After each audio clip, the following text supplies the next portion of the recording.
বন্ধুরা নমস্কার। অপরাজিতা বিল রাজ্যপাল আটকে দিয়েছেন। মুখ্যমন্ত্রী মমতা বন্দ্যোপাধ্যায়ের স্বপ্নের এই বিল এবং পশ্চিমবঙ্গ বিধানসভায় সমস্ত সদস্যরা মিলে একমত হয়ে বিজেপি এবং তৃণমূল ঐক্যবদ্ধভাবে পাশ করে এই বিলটি রাজ্যপালের কাছে পাঠানো হলেও রাজ্যপাল তাতে সই করছেন না আপাতত। কেন সই করছেন না জানানো হয়েছে, বিলটির সঙ্গে টেকনিক্যাল রিপোর্ট নাকি পাঠানো হয়নি। মুখ্যমন্ত্রী মমতা বন্দ্যোপাধ্যায় নাকি হুমকি দিয়েছেন যে তিনি ধর্নায় বসবেন বিলটিকে যদি সই না করা হয়। রাজ্যপাল বলছেন এটাকে চমক, রাজনৈতিক গিমিক, পলিটিক্যাল গিমিক বা রাজনৈতিক চমক। আবার রাজ্যপালের তরফে এটাও বলা হচ্ছে যে অন্ধ্রপ্রদেশে, মহারাষ্ট্রে, অরুণাচল প্রদেশে এ ধরনের বিল করা হয়েছিল, তাকে কপি পেস্ট করে মমতা বন্দ্যোপাধ্যায় রাজনৈতিক চমক দেখানোর জন্য এই বিলটিকে এনেছেন। আবার মিডিয়া রিপোর্ট বলছে এই বিলটি পশ্চিমবঙ্গ বিধানসভাতে পাশ হওয়ার পরে মহারাষ্ট্রের সবচেয়ে বড় নেতা শারদ পাওয়ার, যিনি ভারতের প্রাক্তন কেন্দ্রীয় মন্ত্রী, যিনি আরও অনেক পদে ছিলেন, বিভিন্ন সময় মহারাষ্ট্রের মুখ্যমন্ত্রীও ছিলেন, তিনি নাকি বলেছেন যে পশ্চিমবঙ্গের এই আইনটিকে অনুপ্রেরণা দায়ী, এই আইনটিকে নকল করে মহারাষ্ট্রেও যাতে অনুরূপ আইন আনা হয়, বিল আনা হয় এবং আইনে পরিণত করা হয় এবং সারা দেশের সব রাজ্যই যাতে বিলটিকে অনুকরণ করে। তিনি এটাকে একটা বিশাল একটা দিক নির্দেশকারী বিল হিসেবে নাকি তুলে ধরেছেন, মিডিয়া রিপোর্ট বলেছে সর্বভারতীয়। এখন কথা হলো যে বিলটি যদি সত্যি সত্যি এত মজবুত হয়ে থাকে, হওয়াই স্বাভাবিক, যেখানে ধর্ষণের জন্য মৃত্যুদণ্ড, ধর্ষণ, হত্যা ইত্যাদির জন্য মৃত্যুদণ্ডের কথা বলা হয়েছে, এরকমটা হওয়া উচিত ডেফিনেটলি। যে কোনো সভ্য মানুষ বলবে যে নারীর সঙ্গে যদি কেউ এই ধরনের ঘৃণ্য আচরণ করে তাহলে তার এরকমই শাস্তি হওয়া উচিত। কিন্তু ঘটনা হলো মমতা বন্দ্যোপাধ্যায়ের সরকার টেকনিক্যাল রিপোর্ট কেন পাঠালো না? রাজ্যপালের কাছে বিলটি পাঠানোর সময় যদি টেকনিক্যাল রিপোর্ট পাঠানোটা জরুরি হয়ে থাকে, যদি সিস্টেম অনুযায়ী এটা পাঠাতে রাজ্য সরকার বাধ্য থাকে বা এই সিদ্ধান্ত স্বাক্ষর করার আগে রাজ্যপালের যদি টেকনিক্যাল রিপোর্ট দেখাটা জরুরি হয়ে থাকে, তাহলে রাজ্য সরকার কেন এটা করলো না? তাহলে রাজ্য সরকার কি জানে না? এটা বিশ্বাস করা যাবে না। রাজ্য সরকারের এত অফিসার রয়েছেন, ল ডিপার্টমেন্ট রয়েছে, ল ডিপার্টমেন্টের বড় বড় অফিসাররা রয়েছে, তারা সবাই জানে যে আর এটা তো প্রথম কোনো বিল পাঠানো হয়নি, আরও এর আগেও আরও অনেক বিল পাঠিয়েছে রাজ্য সরকার। ফলে ফর্মালিটি কি করতে হয় সব বাংলার আপনার বিধায়করা জানেন, মন্ত্রীরা জানেন, অফিসাররা জানেন, সবাই জানেন, আইনজীবীরা জানেন, আইনজ্ঞরা জানেন, সবাই জানেন। জানার পরেও তাহলে এটা কেন করা হলো না, পাঠানো হলো না? এটা একটা বড় প্রশ্ন। এটা যদি সদুত্তর না দিতে পারেন তাহলে মমতা বন্দ্যোপাধ্যায়ের সদিচ্ছা নিয়ে কিন্তু প্রশ্ন উঠবে। বিল যতই কঠোর বিল আনুন না কেন, যদি সিস্টেমটা তিনি ফলো না করেন তাহলে তাকে কিন্তু উত্তর দিতে হবে যে কেন তিনি সিস্টেম ফলো করেননি। এটা কি রাজ্যপালকে দোষ দেওয়ার জন্য? এটা কি রাজ্যপালের সঙ্গে সংঘাত সৃষ্টি করার জন্য নতুনভাবে? এটা কিসের উদ্দেশ্যে? না এই বিলটি আবার আটকে থাকুক, যে পাশও করে দিলাম, আবার এটা বিধানসভাতে পাশ করে দিলাম, আমি আমার দোষ ফুরিয়ে নিলাম, আবার রাজ্যপাল এটাকে পাস দিল না, এটা আলটিমেটলি আইনও পরিণত হলো না, তো সাপও মরলো, লাঠিও ভাঙলো না, এইরকম কোনো উদ্দেশ্য? আশা করা যায় যে একটি রাজ্যের মুখ্যমন্ত্রীর এরকম উদ্দেশ্য থাকবে না, কারণ এটা অনেক চিপ হয়ে যাবে, তাহলে অনেক সস্তা উদ্দেশ্য হয়ে যাবে। মনে হয় না এরকম উদ্দেশ্য থাকবে। তাহলে কেন এটা পাঠানো, টেকনিক্যাল রিপোর্ট পাঠালো না?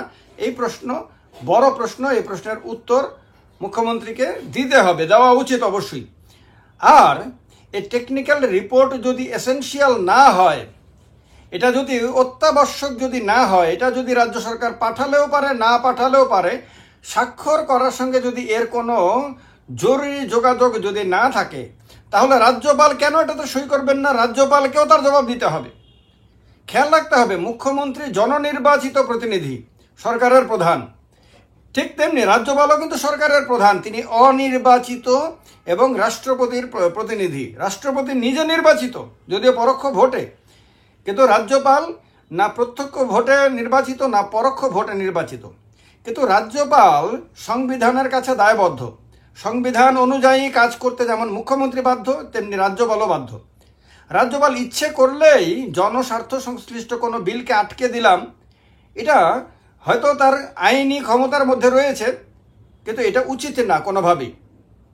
কারণ বাংলাতে এখন যেভাবে সারা বাংলা গর্জে উঠেছে, সারা বাংলার মানুষের সেন্টিমেন্ট যেভাবে এই ধরনের ক্রিমিনালদের বিরুদ্ধে, যে আরজি করে যে ক্রিমিনাল ওই মেয়েটার সঙ্গে যে নোংরা নিকৃষ্টতম ঘটনা করেছে, সেই ক্রিমিনালদের বিরুদ্ধে তো পশ্চিমবঙ্গের সাধারণ মানুষ, রাজনৈতিক দলগুলোকে বাদ দিলাম, বিজেপি এটাকে রাজনৈতিক ধান্দায় মানে রাজনীতি করার চেষ্টা করেছে, করে ফেল করেছে, এটাও সত্য।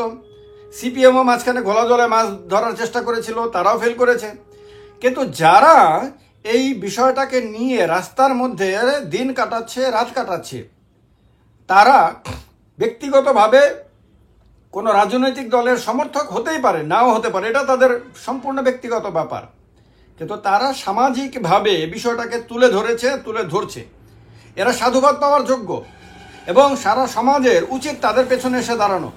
সরকারেরও উচিত তাদের সেন্টিমেন্টটাকে বোঝার, এবং না রাজ্যপালের তাদের সেন্টিমেন্ট নিয়ে খেলা উচিত, না মুখ্যমন্ত্রী তাদের সেন্টিমেন্ট নিয়ে খেলা উচিত, না বিজেপির খেলা উচিত, না তৃণমূল কংগ্রেসের খেলা উচিত।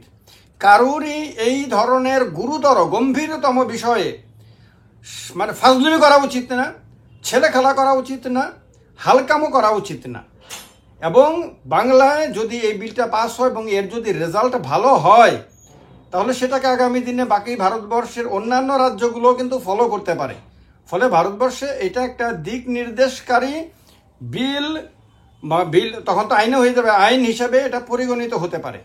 এই কারণে আমার মনে হয় যে বিষয়টা একটা সেন্সিটিভ জায়গাতে এসেছে।